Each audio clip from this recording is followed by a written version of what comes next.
First and foremost, I would like to thank and congratulate first your organization for 20 years. I was 27 when you were first founded, or when you were founded.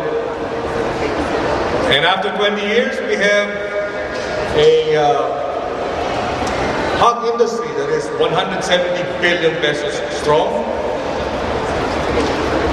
That's over $4 billion US.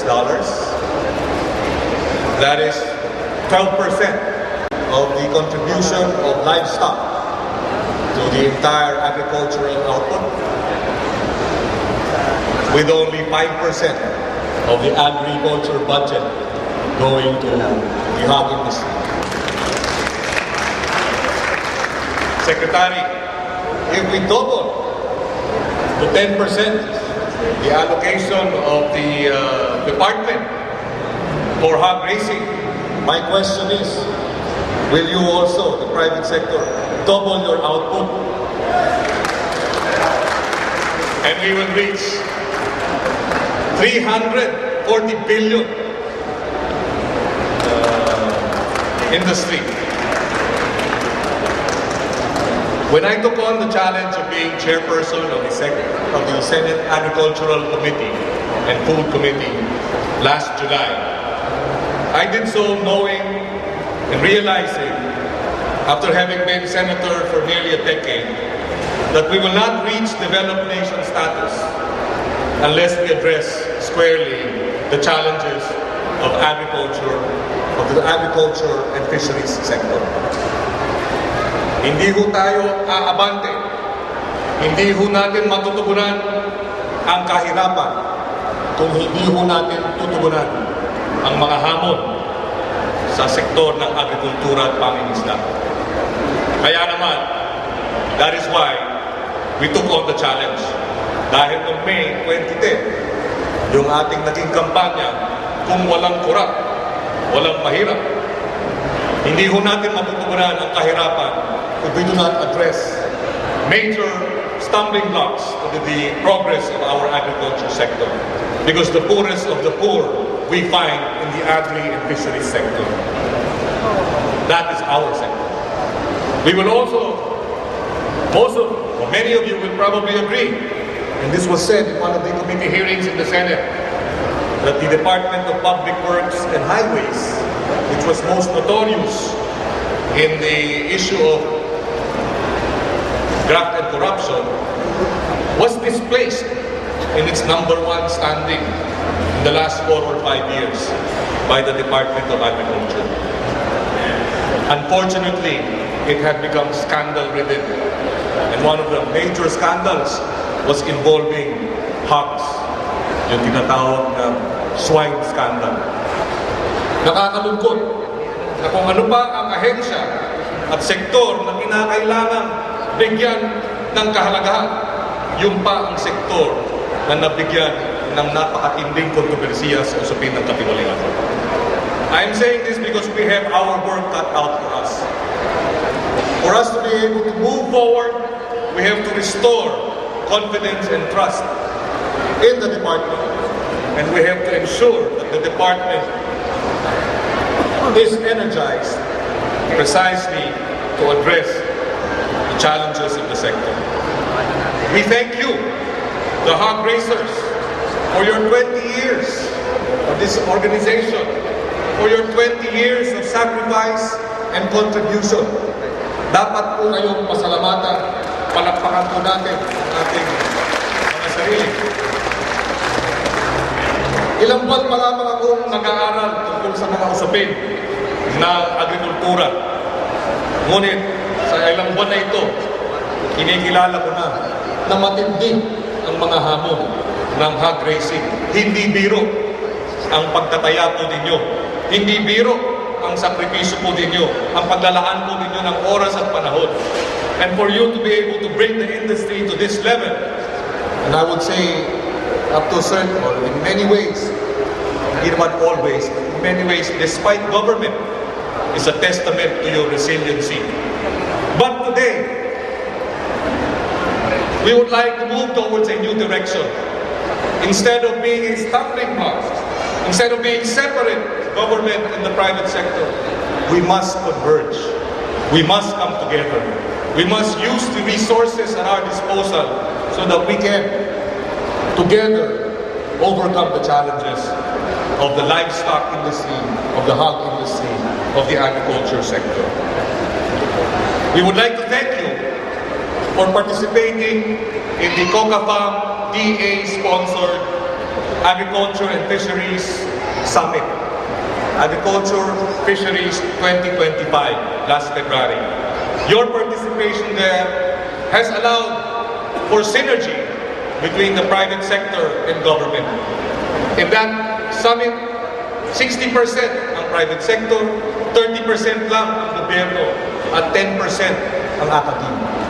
Dahil naniniwala tayo sa huling banda, it is the private sector who will, in the long run, ensure that the sector will become progressive. It is the private sector that has the resources. Alam niyo, ang gobyerno sa GDP, wala pa hong 18%. Ang private sector sa GDP, ang contribution, 80+%. 80+% of our GDP comes from the private sector. And therefore, if we want our GDP to increase, we must excite the private sector. We must inspire the private sector. We must convince the private sector to do their share and sacrifice. Unless we unleash the potential, the talent, the skill, the resources of the private sector, we will not move forward. And that is the challenge to government. How to continue to inspire, how to continue to intervene effectively so that the private sector will be inspired to use its resources para tumaya, para pumanindigan, para po mag-risk, para po magsakripisyo, para maging maunlad ang ating sektor. Yan po ang isa sa mga nais po nating gawin bilang gobyerno. Marami pa po tayong problema sa sektor. Nariyan ang smuggling. Narito ang kung paano babalansehin ang importation at ang pag-produce po ng ating lokal na industriya. Nariyan po ang sakit, ang mga disease. Nariyan po ang quality control, ang regulation. Maganda po ang pagkakataon na ito dahil 60% po ng ating livestock, ng ating hogs ay backyard farming. Mahalaga po yan dahil kung nais po natin umunlad ang buong sektor, dapat yung maliliit, bigyan din po natin ang kaukulang pansin at suporta. Dahil maliit man o malaki, pag hindi nabigyan ng suporta, pag dumating ang sakit, buong sektor ay apektado.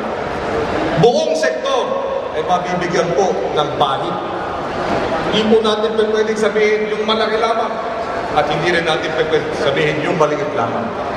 We are all in this together.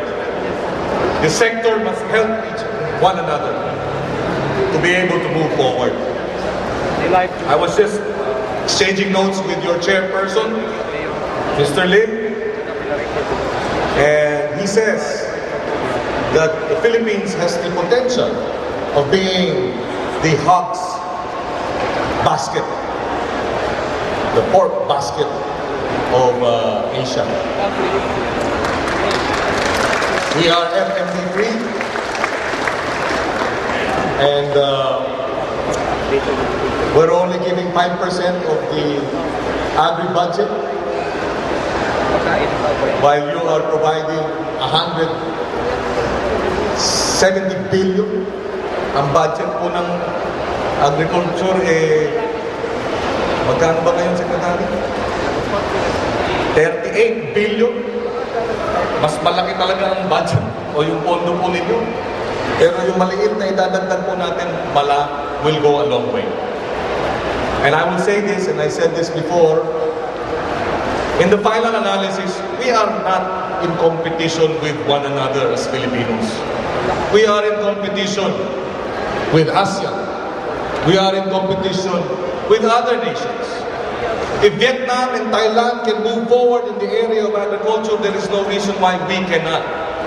But we have to come together. We have to unite.